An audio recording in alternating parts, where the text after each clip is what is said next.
preference this video by saying that I listen to Drake and I listen to Kendrick Lamar. And I am not a huge fan of either one of them. I never have been a huge fan of either one. I think they're both talented. I think they both have some good records, some good songs, but I would not consider myself a fanboy of really either one.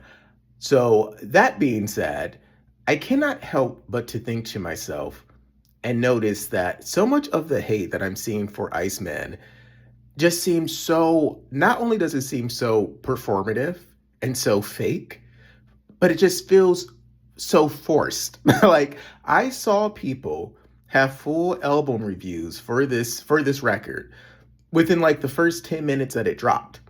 People were calling it mid within 10 minutes that it dropped. An album that has, I think, like 15 songs or 18 songs or something. I think it takes like an hour to listen to the album. So I was very confused how someone reached the conclusion that the album is terrible within 10 minutes.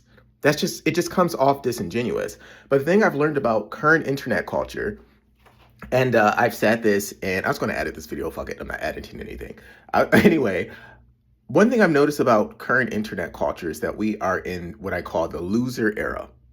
The loser era is a time and place where people who are not very talented, people who are not very interesting, people who don't really actually have anything to say or anything to add to anything, they have learned the art of, if I hop on a hate train though of someone else who is successful, popular, I too can experience my own 15 seconds of fame. This is the closest I'm going to ever get to fame, is by hopping on whatever hate train.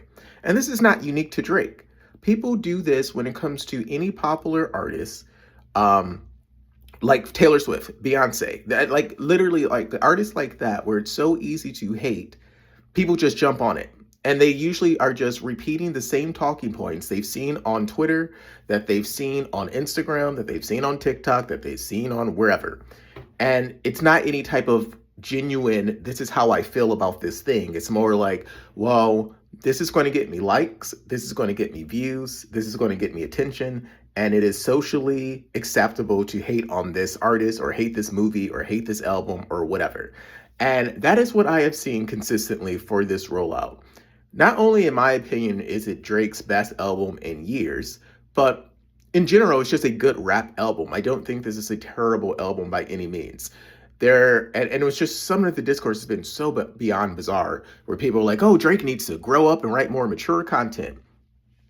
Now, the reason why this is disingenuous, because so many of you who have said this same thing have also had no issue listening to Dr. Dre, Jay-Z, Eminem, 50 Cent. Literally, I could go on and on. All these guys who continue to release topics, who continue to release albums about very immature topics for years. Even when they were in their 30s, even in their early 40s, they were still releasing albums about partying, about hooking up with girls, about drugs, about getting their revenge on their enemies. All right. So it's just like such a false narrative to pretend that, well, in hip hop, we have these high standards and we want mature content. No, you don't. Most of your favorites, most of your top 10 MCs were not rapping about very mature content for years. And you guys still ate it the fuck up. And it's nothing against those rappers. I actually like a lot of those rappers. It's not really a critique on the rappers. It's more a critique on the audience and your hypocrisy.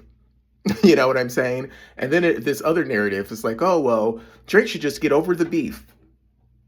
Are we talking about a beef that only happened 2 years ago?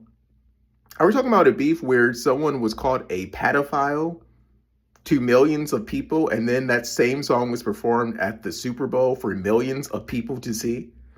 And ask yourself, if someone called you a pedophile on that level, would you be able to just let it go and just be like, oh, it's all good. Anyways, y'all, new single out. You're not going to do that. And if you say that you would, you're lying. There are some of you watching this video who have not even gotten over your high school crush, despite the fact that you're like 26. You know what I'm saying? Like, some of you haven't even gotten over your first breakup that happened when you were like 15, despite the fact that you're now 35. So it's like this idea that someone should just get over something that only happened 2 years ago is absurd. Not to mention, Drake was friends with a lot of these people, at least in the industry, for years and years. These are people, like, fans think that when they hear these albums from these artists, that's just the extent of their relationship. You forget that These are real people who have had real interactions offline in real life for years and years and years. Like if you had a homie or someone you were cool with, or a coworker even that you thought you were cool with for like 3 years, 5 years, 10 years in this case, and suddenly they switch up on you, you're not going to be cool about that either. So it's just like this type of really disingenuous thing. Also, I think a lot of the audience is not aware that record labels quite literally pay content creators to promote hate campaigns, even for their own artists. Because, and I've said this in another video, like in the age of social media, the social part is the currency. In order to get you guys to start conversations about these artists, record labels literally will promote and pay content creators to make hate content because they know that controversy sells. This is the same playbook the music industry has been using way before the internet even was a thing. That's why there's the saying that there's no such thing as bad press. All press is it's good press, because essentially you're still promoting and marketing that artist or that product for free. And that's what's happening with the Iceman situation. Now, there's a fine line between saying like you don't like the record. You have a right to not like the record. That's not what I'm saying. But the thing that I'm seeing is it's going beyond that. And the idea that saying that someone is glazing because they like an album, it's just to me that's just as cringe. There's nothing more cringe to me than when people either call something a complete masterpiece that they only took 5 seconds to listen to. That to me, that's cringe, but also super cringe to just hate something that just came out and you are calling someone a glazer because they enjoy something that you don't. It's just weirdo behavior. There are so many artists I do not like, I do not listen to, I would never listen to. You guys will never see me make a video about those people because I have better things to do with my time. It is so beyond bizarre to me for people who claim they hate whoever artist. It goes beyond Drake. There are people who make their entire personality hating on another musician or another actor or a movie, and it's just so weird. Like, I need to understand the psychology of, I hate this thing, and I hate this thing so much that I'm going to take time out of my day to consume this thing, to watch this thing, to listen to this thing, and then to comment about it.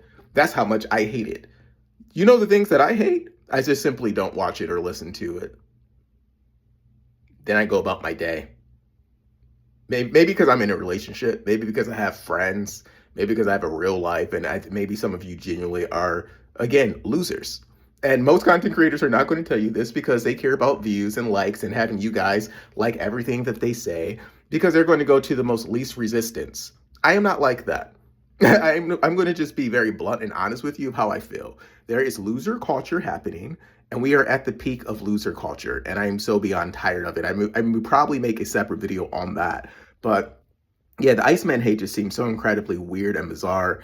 It's like, you don't have to like Drake, but you also cannot deny objective facts. I've seen people be like, the album flop. Bro, the album is literally projected. Drake dropped 3 albums. They're literally projected to be the number 1, 2, and 3 album on the Billboard charts, making him the first artist ever for something like that to happen. The album was also projected to sell almost a total. All 3 projects collectively are set to almost have sold 1 million copies in its first week. That's an objective success. That's not an opinion-based thing. And I think a lot of you don't seem to understand or know how to separate your emotions from objective facts. I do not like Donald Trump, but objectively, factually, Donald Trump is the president. You see how you can hold those two things? Like, maybe the education system is failing some of you. I really don't know. But you seem to not be able to process 2 things or multiple things at one time. And I'm very disturbed by that. But I love the record. I thought it was pretty good. Again, and this is someone who's not a Drake stan or a Kendrick stan. I think Tupac is better than both of them, quite frankly. And I would listen to Tupac any day before I would listen to Kendrick Lamar or before I would listen to Drake. But that's a different conversation entirely. But yeah, you guys, please. The forced hate is just sad. It's sad. And for some of the content creators seeing this video or may see this video, some of y'all know that you're being paid for some of this nonsense. Okay? Some of these videos were pre-made before the album even dropped. And you know exactly who you are. So it's just like, it's just so disingenuous. It's just so funny to me when I see the audience and the comments and people think that their favorite content creators are being authentic. And I'm like, bro, they're being paid. A lot of these people are literally being paid. And it's not just about Drake. People do this with Taylor Swift, same exact thing. And sometimes, again, the label will pay these content creators to promote hate campaigns for even the artists they're trying to promote. Because again, in the age of social media, the social part is the currency. Anyway, this video's long. I guess the only thing I would say to any of you is, for the love of God, please, please, please learn to watch things and listen to things and make your own original opinions about something, and not just jump on something because everyone loves it or everyone hates it. If you like it, then like it. If you don't, then don't. But don't do it because a million people are telling you how to think.